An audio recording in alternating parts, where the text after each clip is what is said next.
Los involucrados hicieron un sorteo falso y compraron boletos con los números que ya eran ganadores. El domingo 22 de enero de 2012 se cometió uno de los fraudes más audaces y mejor planeados en la historia moderna de México.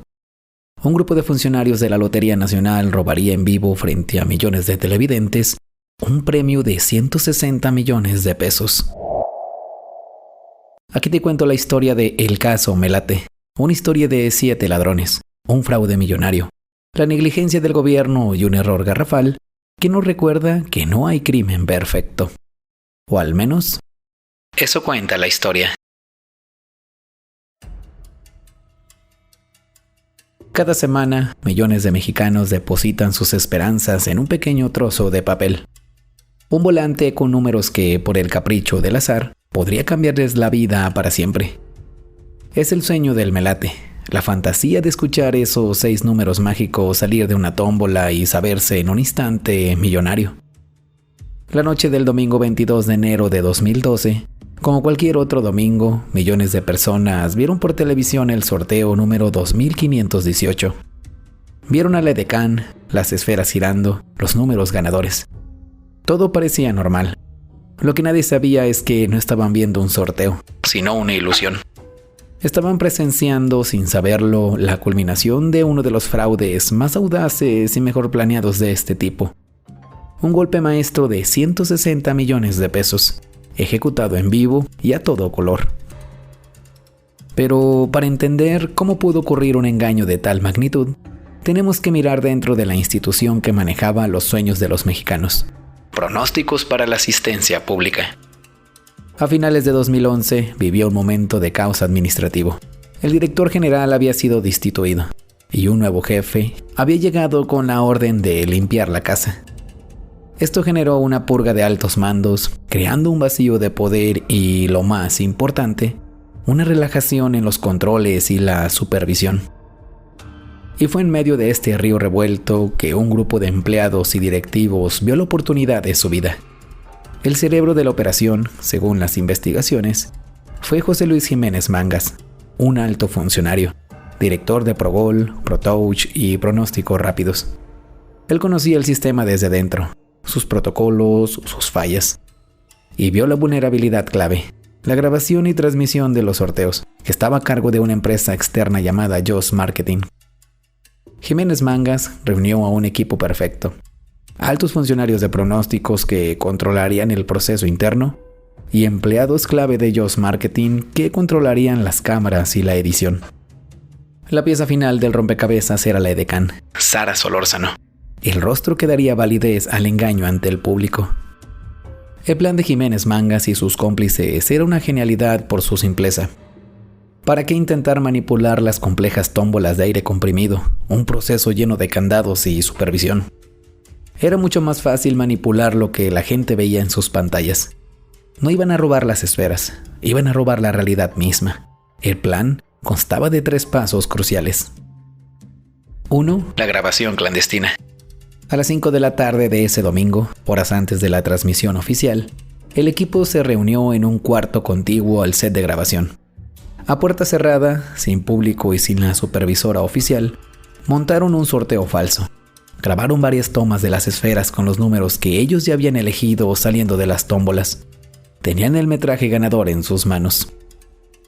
Número 2. La compra de boletos ganadores. Con los números ganadores ya decididos y grabados, el siguiente paso era crucial y tenía un reloj en contra.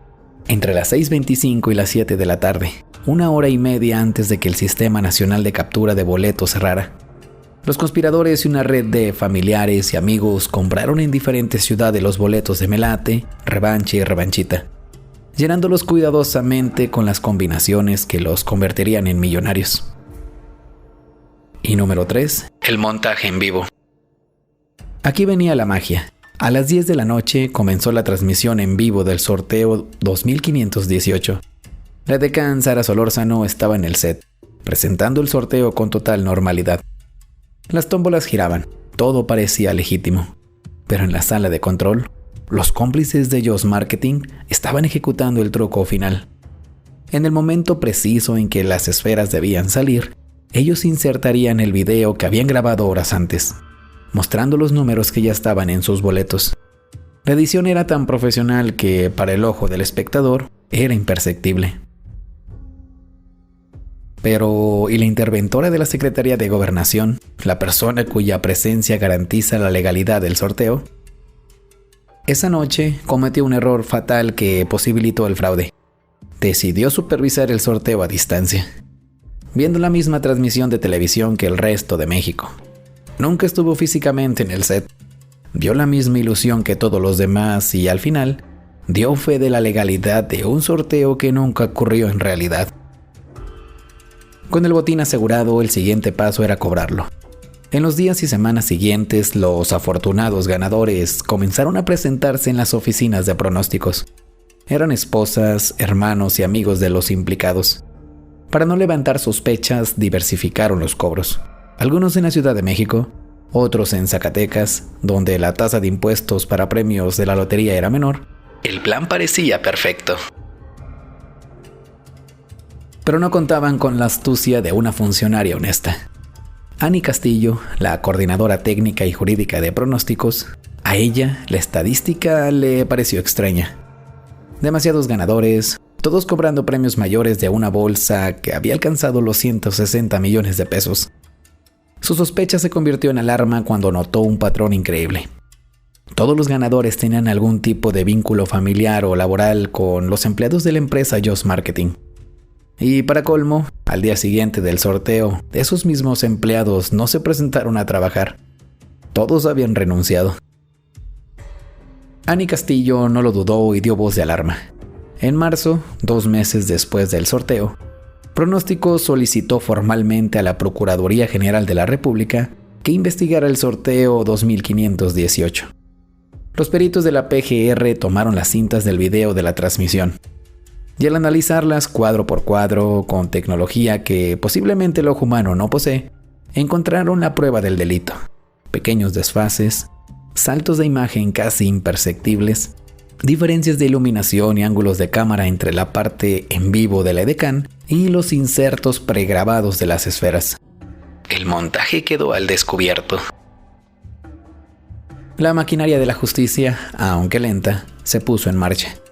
Se giraron órdenes de aprehensión contra 12 implicados, entre funcionarios de pronósticos y empleados de Just Marketing. Y lo más importante, se ordenó el congelamiento de las cuentas bancarias donde se había depositado el premio.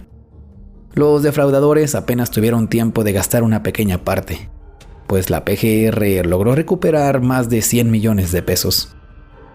La captura de los implicados fue escalonada. Algunos cayeron pronto, otros, como el cerebro José Luis Jiménez Mangas, estuvieron prófugos más de un año antes de ser detenidos. El caso Melate se convirtió en un escándalo nacional, que escaló rápidamente a nivel mundial. Y aquí es donde esta increíble historia de un atraco de película se topa con la frustrante realidad del sistema judicial mexicano. Uno esperaría largas sentencias para los autores de un fraude tan masivo y descarado, pero no fue así. El delito de fraude no está tipificado como grave, por lo que la mayoría de los 12 implicados pudieron llevar su proceso en libertad bajo fianza. Lo que siguió fue una batalla legal de más de una década. A través de amparos y tácticas dilatorias, los acusados lograron alargar el juicio hasta el absurdo. El tiempo se convirtió en su mejor aliado. En 2020, una de las implicadas fue absuelta por falta de elementos. En 2022, un tribunal canceló las órdenes de aprehensión contra otros 4, incluyendo la esposa del autor intelectual, argumentando que el delito ya había prescrito. Y el final del arquitecto del plan, José Luis Jiménez Vargas, fue el más anticlimático de todos. Tras una década de proceso legal, murió en diciembre de 2023 a los 60 años, por complicaciones de una enfermedad hepática, sin haber recibido nunca una sentencia. Murió legalmente inocente. A día de hoy, más de una década después de uno de los fraudes más audaces en la historia de México, ninguno de los implicados ha sido condenado. La historia del caso Melate es un recordatorio de que a veces los atracos más espectaculares no terminan con un tiroteo, sino con el lento y frustrante papeleo de los tribunales.